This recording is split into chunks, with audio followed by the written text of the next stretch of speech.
రాష్ట్రంలో ఏడాది కూటమి పాలనతో మహిళలకు జరుగుతున్నటువంటి అన్యాయాలు అక్రమాల మీద ఈ రోజున ఈ రౌండ్ టేబుల్ కాన్ఫరెన్స్కి విచ్చేసినటువంటి రాష్ట్ర మహిళా అధ్యక్షురాలు గౌరవ ఎమ్మెల్సీ వరదు కళ్యాణి గారికి, మాజీ గౌరవ హోంమంత్రి వర్యులు తానేటి వనిత గారికి, ఎమ్మెల్సీ కల్పలతారెడ్డి గారికి, అలాగే మాజీ ఎమ్మెల్యే భాగ్యలక్ష్మి మ్యామ్కి, అలాగే ప్రస్తుత మేయర్లు, మాజీ మేయర్లు, అలాగే గౌరవ కార్పొరేటర్లు, ఎన్టీఆర్ జిల్లా అధ్యక్షురాలు, అలాగే ఇతరత్ర మన వైఎస్ఆర్సీపీ కుటుంబంలో మహిళా విభాగానికి సంబంధించినటువంటి ప్రతి ఒక్క ఈరోజు ఎవరెవరైతే ఏ ఏ విభాగానికి ఉన్నారో వారందరికీ కూడా మనస్ఫూర్తిగా నమస్కారాలు తెలియజేస్తున్నాను.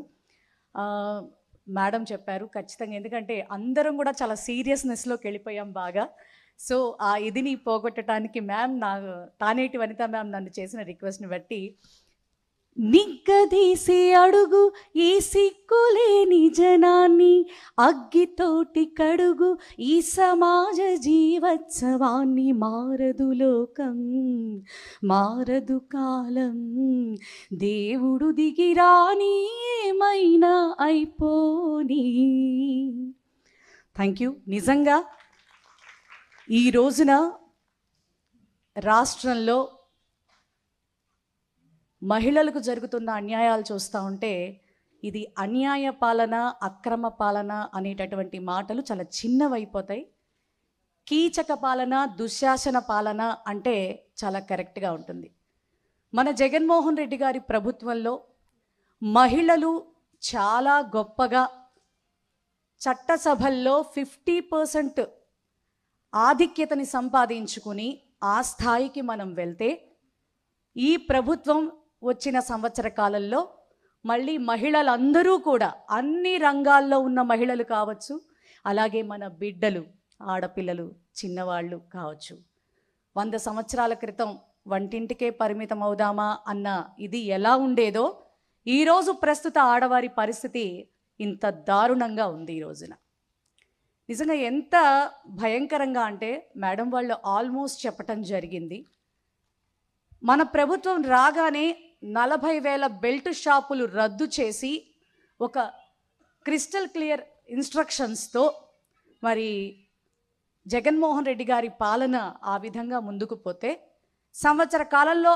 60,000 70,000 బెల్ట్ షాపులకి అవకాశం ఇచ్చి, గుడి లేదు బడి లేదు, ఎవరైనా సరే తాగండి ఊగండి అని చెప్పని మరి మధ్యాంధ్రప్రదేశ్గా సంవత్సర కాలంలోనే మార్చినటువంటి గొప్ప ఘనత ఈ చంద్రబాబు నాయుడు గారికి మాత్రమే దక్కుతుంది. నిజంగా ఎంత దారుణం అంటే,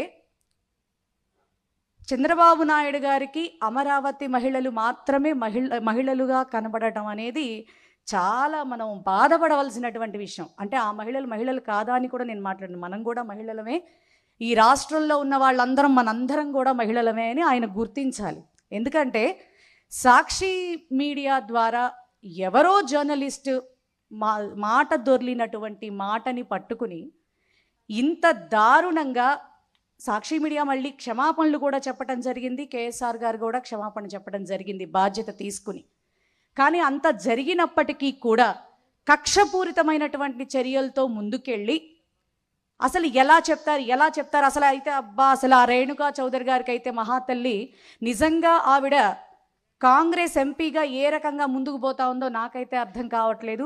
మనందరం సిగ్గుపడాల్సిన చిన్న మాట కూడా చెప్తాను నేను, ఎందుకంటే గతంలో అనుకుంటా యూట్యూబ్లో వీడియో చూశానండి నేను, జర్నలిస్టులు మీరు తాగుతారు కదా, మీరు ఎట్లా సారా వ్యతిరేక ఉద్యమంలో పాల్గొంటారు అని అడిగితే అసలు నిజంగా దానికి దీనికి సంబంధం ఏంటని అడిగింది ఆవిడకి అస్సలు వర్తించదట.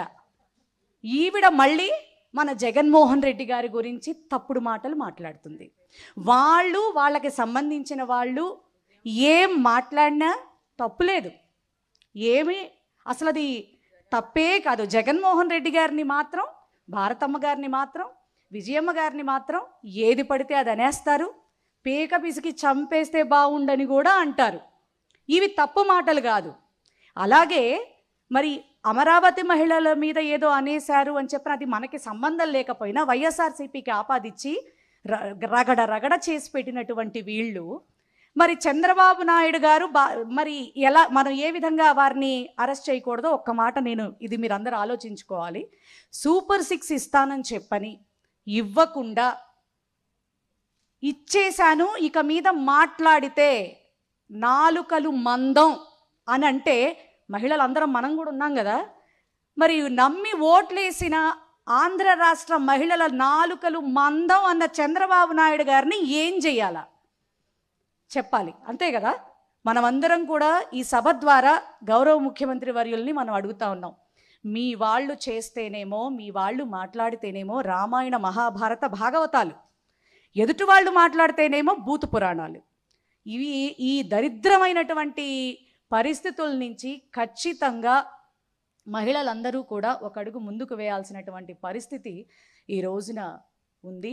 నిజంగా ఎంత బాధాకరం అంటే వీళ్ళ తారతమ్యం చెప్తా ఉన్నా. సోషల్ మీడియాల్ని అడ్డం పెట్టుకుని జగన్ గారిని ఏమైనా అనొచ్చు, భారతమ్మ గారిని ఏమైనా అనొచ్చు. అసలు ఆ చేబ్రోల్ కిరణ్ అనేవాడు, ఆ కిరా కార్పి అనేవాడు, సీమరాజా అనేవాడు రోజమ్మ గారిని కావచ్చు, అట్లాగే భారతమ్మ గారిని కావచ్చు, విజయమ్మ గారిని కావచ్చు. అసలు ఆ సీమరాజా అయితే అసలు మన లక్ష్మీ పార్వతి మ్యామ్ని వారి వయసుకి కూడా గౌరవం ఇవ్వకుండా ఎంత అసహ్యంగా మాట్లాడారు. మరి అవన్నీ మీడియా ఛానల్స్కి కనిపించటం లేదా అని అడుగుతాను. నిజంగా ఈ సందర్భంలో మా సాక్షి యాజమాన్యాన్ని కూడా నిజంగా మనస్ఫూర్తిగా అభినందిస్తా ఉన్నా. ఎందుకంటే ఏబిఎన్ కన్నా, TV5 కన్నా, ఈటీవీ కన్నా విలువలు విశ్వసనీయతతో ముందుకు పోతున్నటువంటి ఛానల్ అని నేను గౌరవంగా చెప్తా ఉన్నాను. ఎందుకంటే ఇంత దారుణమైనటువంటి పరిస్థితులు అంటే మీకొక న్యాయం మాకొక న్యాయం అన్న చందంగా మాట్లాడటం అనేది చాలా తప్పు. అసలు ఇంకా హోమ్ మినిస్టర్ గారిని తీసుకుంటే ఇక ఆవిడని చూస్తే చేతులెత్తి దండం పెట్టబుద్దేస్తుంది నిజంగా. గతంలో ప్రతిపక్షంలో ఉన్నప్పుడు మాట్లాడింది అంటే అధికారం వచ్చిన తర్వాత కష్టపడిన వ్యక్తికి ఏదో ఒక గౌరవం ఇచ్చి నిలబెడతారు అని. మ్యాక్సిమం ఆవిడకి హోమ్ మినిస్టర్ పదవి ఇచ్చేసారు, అయిపోయింది.